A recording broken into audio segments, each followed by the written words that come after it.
സ്വത്രപം നിസ്സാരമായ ഒരു ചെടി ദൈവം എത്ര കാര്യങ്ങളാണ് ചെയ്യണേ.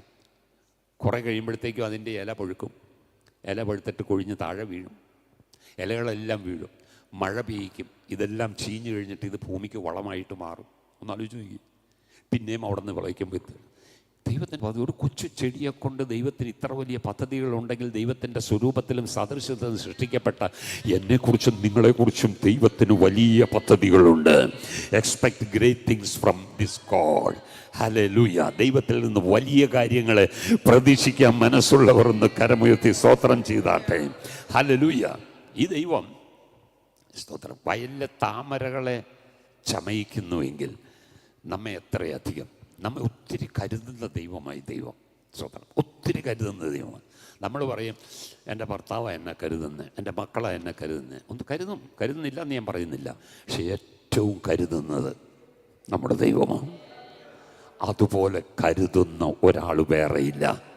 സ്തോത്രം. മത്തായിയുടെ സുവിശേഷം 10-ാം അധ്യായത്തിൻ്റെ 30-ാം വാക്യം വായിക്കുമ്പോൾ, മത്തായിയുടെ സുവിശേഷം 10-ാം അധ്യായത്തിൻ്റെ 30-ാം വാക്യം വായിക്കുമ്പോൾ, എന്നാൽ നിങ്ങളുടെ തലയിലെ ഒരു രോമവും എല്ലാം എണ്ണപ്പെട്ടിരിക്കുന്നു. എണ്ണീട്ടുള്ളവരാരെങ്കിലും ഉണ്ടെങ്കിൽ ഇവിടെ ഒന്ന് കൈപൊക്കിക്കേ.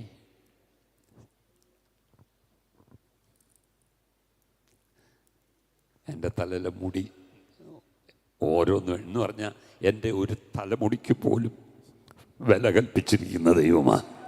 ഞാനും നിങ്ങളും വിലയില്ലാത്തവരല്ല കേട്ടോ. ഈ ലോകത്തിൻ്റെ മുമ്പിൽ നമുക്ക് വിലയില്ലായിരിക്കാം. പക്ഷെ ദൈവത്തിൻ്റെ സന്നിധി ഞാൻ പറയട്ടെ, നമ്മുടെ ഒരു കൊച്ചു തലമുടിക്ക് പോലും വില കൽപ്പിക്കുന്ന ദൈവമാണ്. നമ്മുടെ കൊച്ചു തലമുടിക്ക് പോലും അവനറിയാതെ അതിലൊന്ന് താഴെ വീഴത്തില്ല. അവനറിയാതെ അതിലൊന്ന് താഴെ വീഴത്തില്ല. ഞാനും നിങ്ങളും അറിയാതിരിക്കുമ്പോൾ നമ്മുടെ കൊച്ചു കൊച്ചു കാര്യങ്ങളിൽ പോലും ശ്രദ്ധാലുവായ ഒരു കർത്താവാണ് നമുക്കുള്ളത്.